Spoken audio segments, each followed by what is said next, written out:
Hello and welcome back to my channel Cartoony Devsich. This is part 2 of Pine Workflow series tutorial and today we will discuss about rigging. If you are watching this first time, let me ask you a question. Did you watch part 1? If not, click on the I button above or else you can click on the link in the description to get better understanding of this part. So without any delay, let's get started.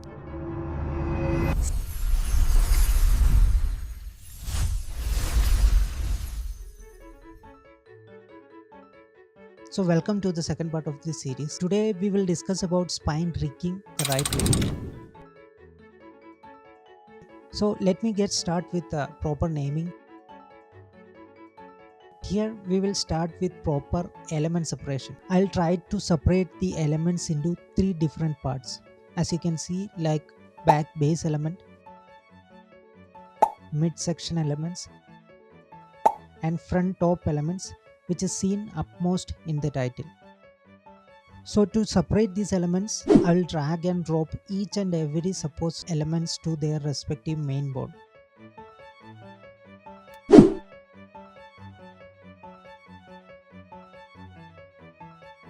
And for this series I have used Spine 4.2 because in this version we can select every slot and create bonds in just one click.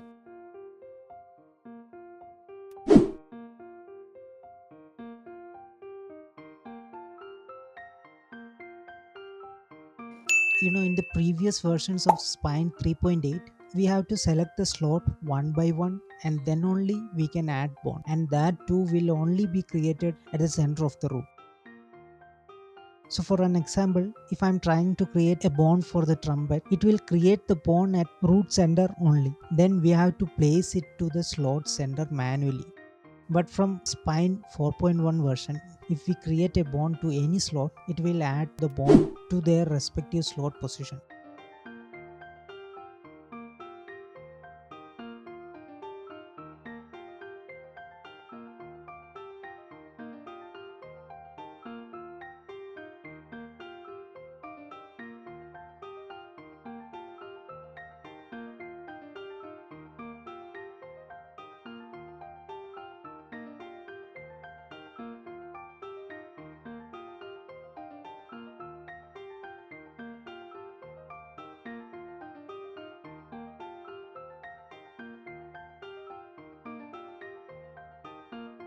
Here we are adding bonds to every slot because we are animating everything.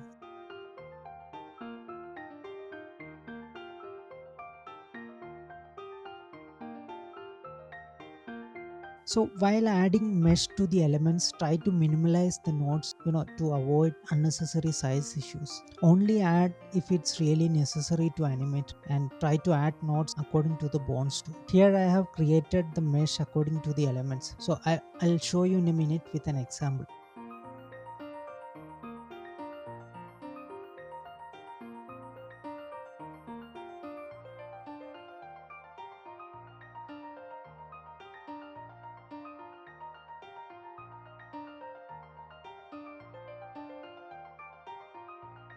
So for creating the bond, I'm turning the wireframe mode here. And here I'm placing the main bond to a little down.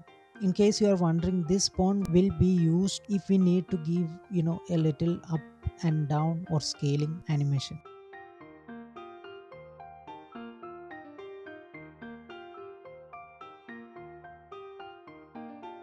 So here is the example where I am creating the bonds according to the mesh. As you can see, where the bond starts, where the node starts, and the bond ends where the next node ends. So it will only use those mesh node which is within these added bonds area.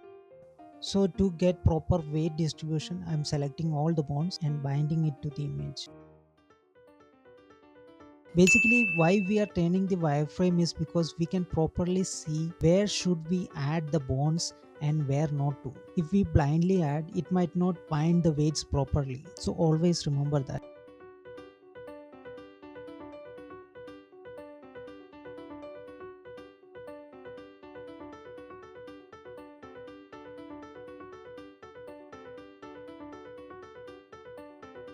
So for trumpet here I am giving 3 nose points to both sides. So if I am binding them to a line bone, it will automatically splits the weight according to the bone, and while rotation it will be smooth instead of rotating sharply.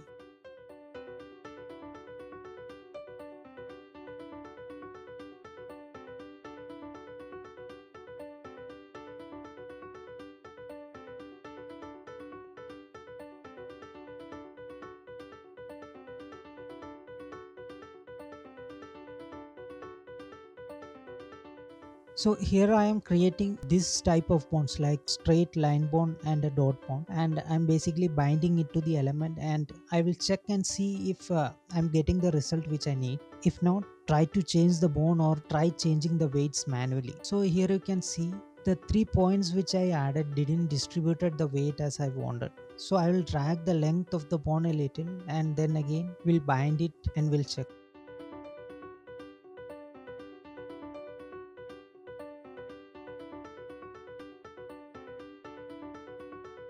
So now it seems okay, so we'll proceed with this one. So if you remember in part 1 I mentioned about the optimization of assets which are identical. So if there are identical elements, then we will animate only one side, then duplicate and flip the animation and place it to the opposite side position. Here also, while animate, we will duplicate the element after animation and then flip it and move it to the position of the other one.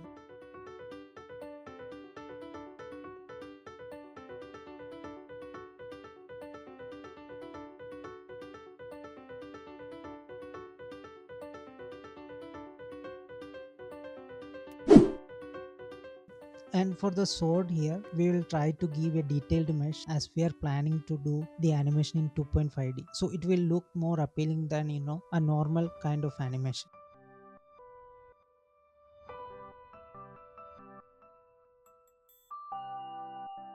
So I'm adding a bond according to the length of sword. We are also giving 2 extra bonds to control the swords with both positive and negative values with the help of transform constraint.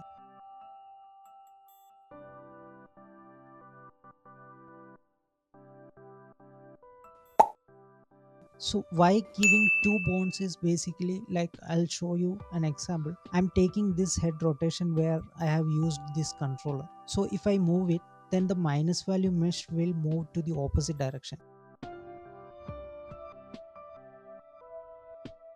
Like if we look at the nose move, then the ear and cheek section will move opposite direction. And it's more realistic and effective rather than in a single mesh control movement.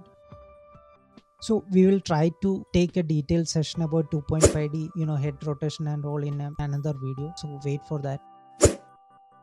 So here for text animation, I'm planning to do 2 sets of animation. Like if a game is being played and there is a win of low pace symbols or mid pace symbols, the ideal game animation will be normal.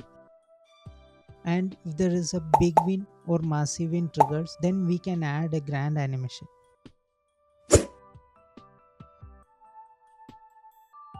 And whenever I'm getting a 3D like text, I always try to do the animation in their perspective direction. So I'll give the bonds to accordingly. So it will move to the direction which I created the bond.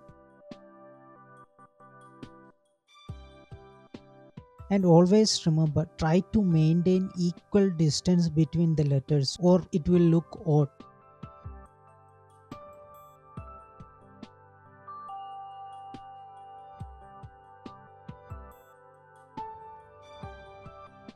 Now we will add bond to the main text. So here I am trying to create the bonds a little more in their perspective, so it moves more compared to the castle text.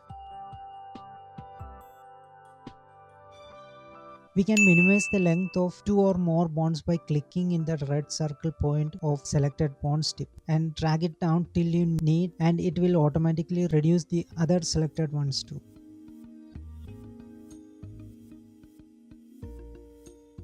We'll only animate till here maximum and maintain a limit while doing the animation with only a little scale or translate, or else it will overlap the HUD or real area.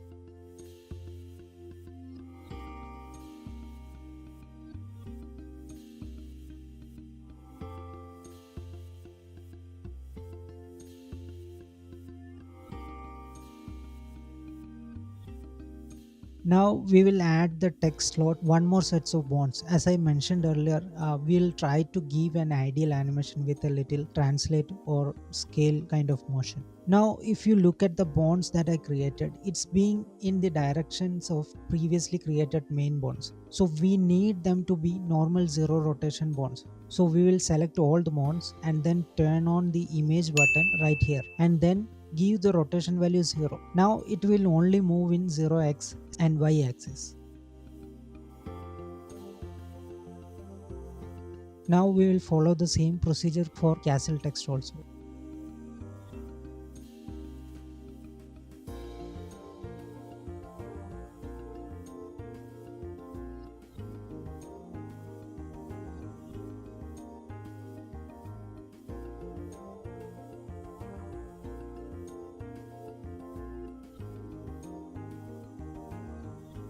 So for the green brick like element, we will only add one bond as we only need scaling animation here.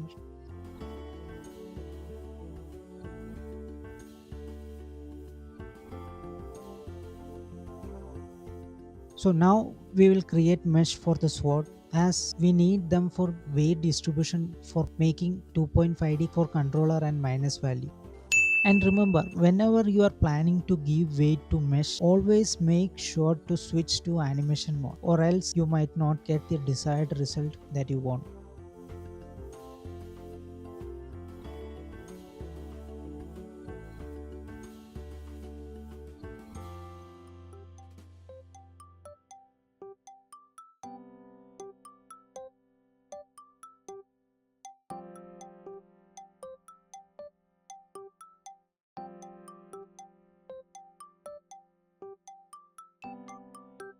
So for doing weight distribution, I'm moving the sword to the right a little so that I can see the mesh without any disturbance of other elements. Or else you have to turn off the image one by one or bring down the opacity to 0. So my suggestion would be this method, as you can see, and do the adjustments better. So while doing weight section, try to give an initial value of controller to the elements, and try to give both controller and minus value weight to their respective area of meshes. If you have any doubt regarding this section, you can ask your queries in the comment section.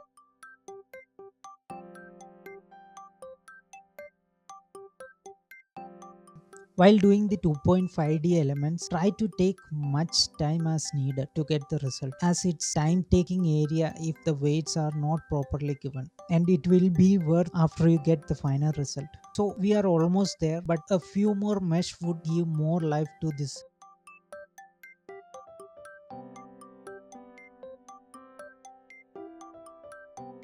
So we are adding a few more nodes. So once we add the extra nodes, weight will automatically adjusted within the surrounding nodes, so you don't have to worry about that.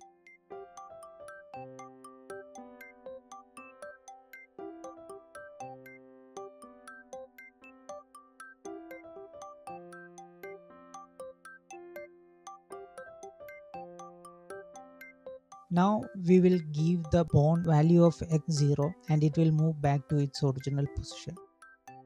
So that's it for today. We'll see in the next part. So don't forget to like, share and subscribe, and enable the bell icon to get notification of my newly uploaded video. And until next time,